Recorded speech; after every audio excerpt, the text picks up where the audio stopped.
Once more, we return to the drive-in. If he's aware of the absurdity of arming oneself with a few sentences and standing against a power that can pierce time itself, he doesn't show it. The man has his share of weaknesses, perhaps more, but cowardice is not among them.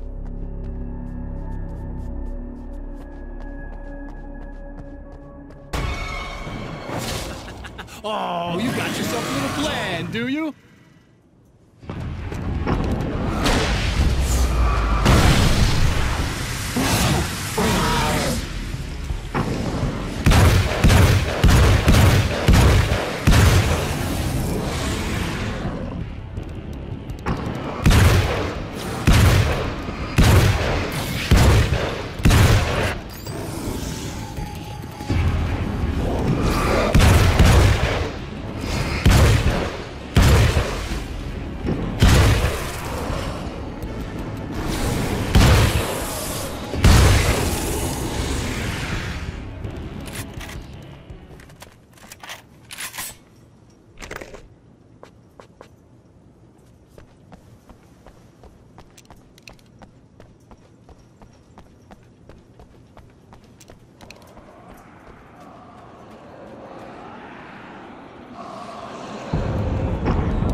Never getting out of this wake, never! Don't worry, I'll take care of your wife and your life!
think you're doing, but I'll send you right back to the beginning.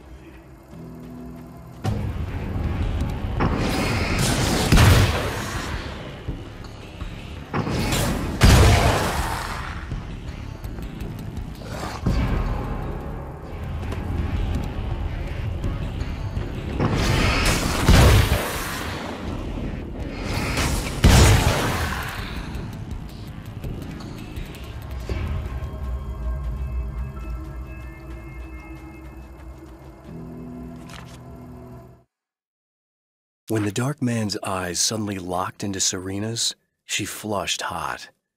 They ignited a black fire in her. He was talking.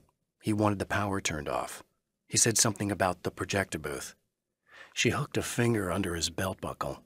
He grabbed a hold of her throat and twisted until it hurt. Somewhere deep inside, a part of her screamed in paralyzed horror, but the moan that escaped from her throat had no panic in it. "Pay attention," he said. "Business first."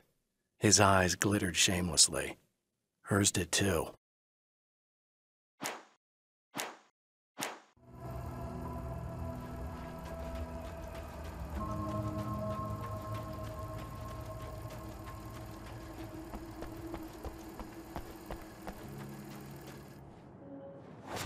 What?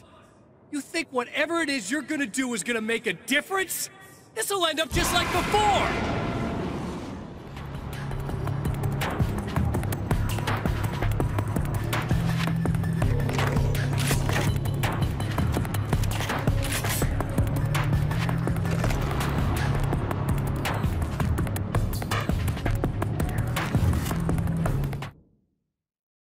There's more to fighting the Taken than just burning away the darkness that protects them.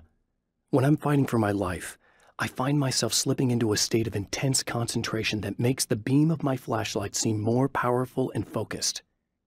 I used to think it was just my imagination, something brought on by the adrenaline and fear of death, but now I'm not so sure.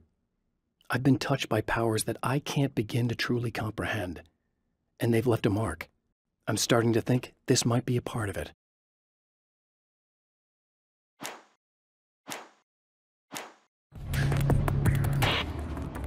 I've been around for a while now, you know? While you've been indisposed, stuck in the darkness, I've been busy. I operate in the shadows, not always literally, you understand? I'm a little more resilient than those I've taken, but I do my best work in the dark.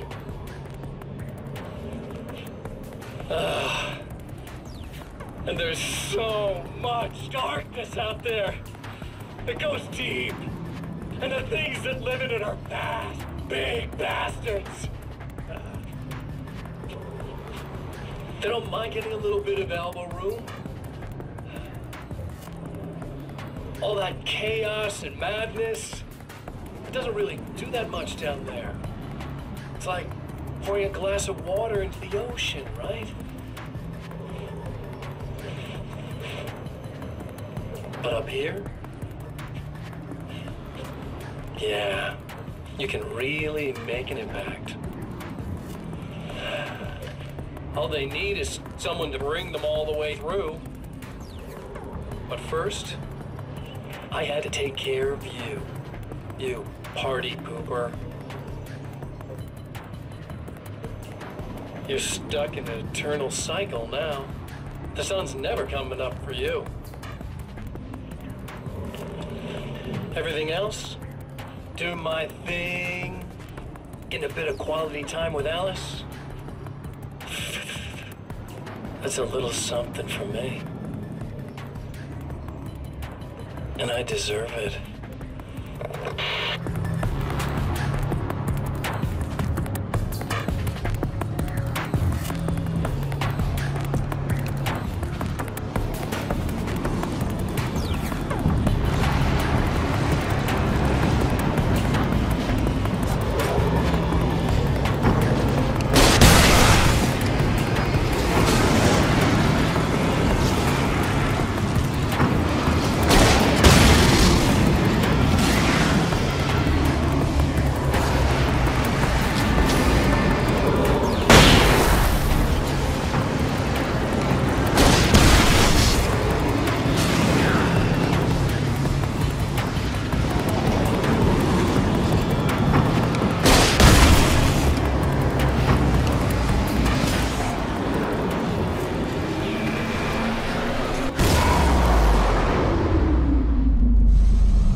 I held the film canister in my hands.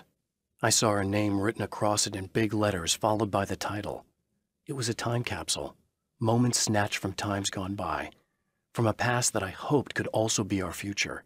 It was my salvation, our chance to be together. A tin can with a bit of magic in it that she didn't even know about. Something I could put to good use. There were only moments left before I had to face him.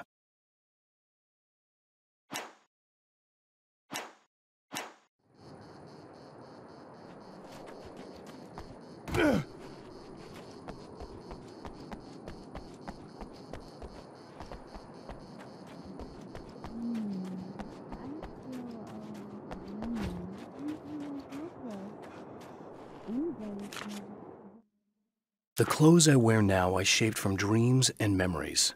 It's an old outfit, originally from the 90s. The last time I wore it was when I was still writing and Alice and I took a vacation in the desert before our troubles began. The night before, we'd been at a party, and I had dressed to the nines. On that lazy day, I put on these old clothes, worn and comfortable. Alice made a joke about grunge. I felt a little embarrassed, but I stuck with them. We were very happy. I'm sheathed in good memories to remind myself of what is at stake.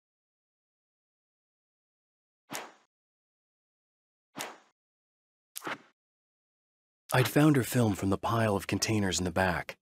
I'd threaded it into the projector. I swallowed hard, staring at the screen, hearing her voice, the sunrise I remembered so well only moments away. And then Mr. was there, nailed by the projector's beam, caught in his own trap. He shouted at me, first in confusion, then rage. And then the sun came up and things started to burn.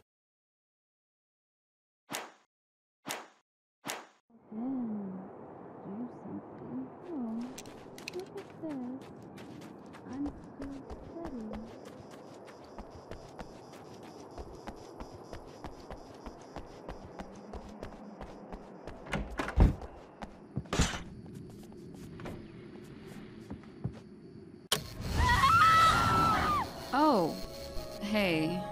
I'm hoping I can put an end to this now. You'd better. I really don't want that to happen to me again.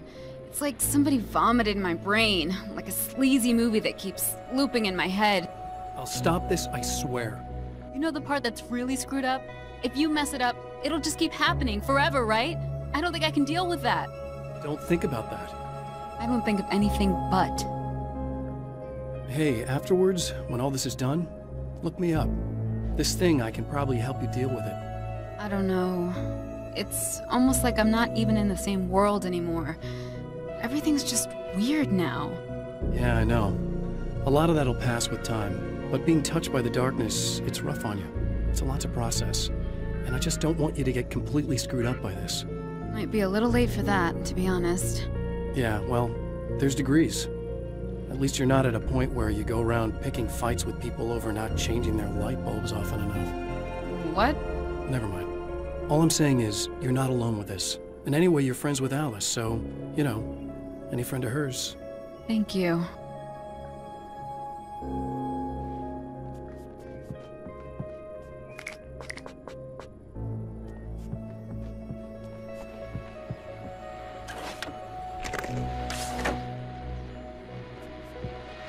Hello, folks, and welcome to the third part of our pre-recorded interview with Serena Valdivia and renowned photographer Alice Wink. So, tell me about the film.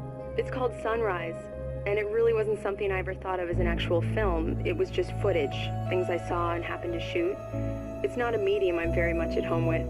You shouldn't put yourself down. You've got a great eye. Maybe, but experience is another thing. Because you're primarily a still photographer. Yes, exactly. So I'm really used to thinking of the world in terms of snapshots. I frame something and try to pick the right moment, and then reveal that moment to people. Moving images are a different story. I'm still learning a lot about it, to be honest. So this is a new thing for you? Or maybe I'm just a slow learner. But showing it like this is definitely a new step for me. It's a little weird taking something this intimate and showing it to everybody. Not that the material itself is somehow shocking. It's just that those were private moments. But that's why it works, because it feels genuine. It's not so much a story as it is a sort of an echo. showing us how you saw your husband at the time. It's not really about the sunrise itself or Alan watching it. It's about you two together. I suppose. It's funny, looking at it now, especially now that it's been edited like that. It takes on a life of its own, almost. It's a kind of a fantasy. Well, there's nothing wrong with that. No, you're right. I'm glad you talked me into it.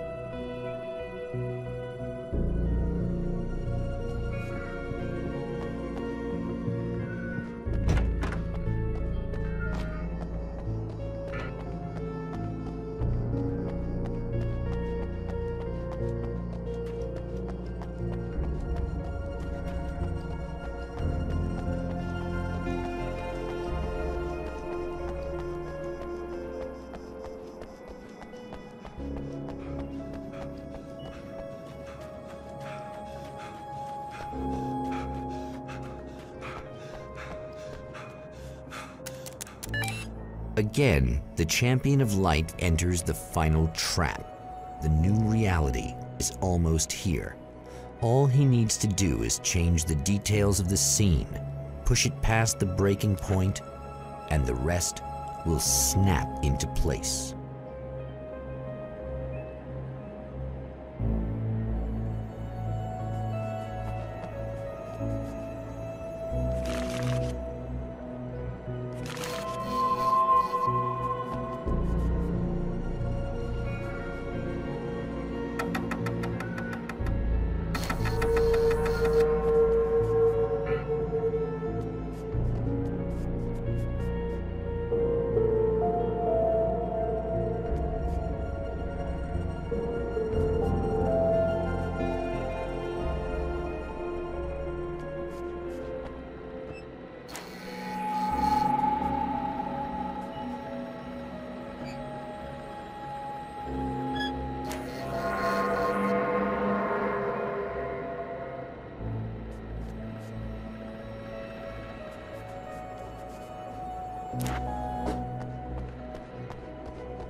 Oh, come on, buddy. Why don't you... What? What is this? No!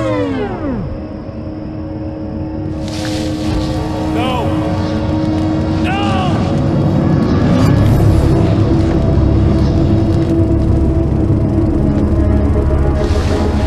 You can't do this! All I did was take the things you always wanted and never had the balls to go for. It's my turn now! It's my life! It's my life!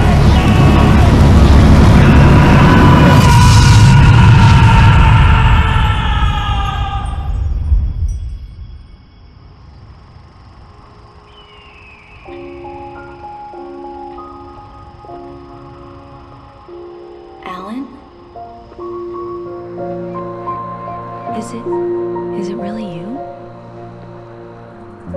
It's really me. How? I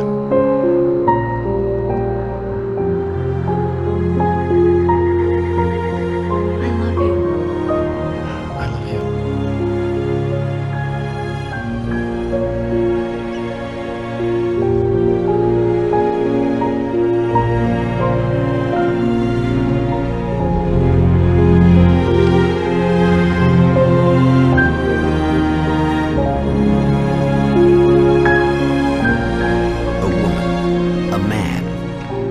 Two lovers, held apart for far too long, enveloped in the light of a glorious dawn. They both feel it. He's home at last. Are these actual events, or merely a dream? A memory, or a glimpse of what is to come? One thing is certain. This scene takes place in another time and another place, far, far away. from Night Springs.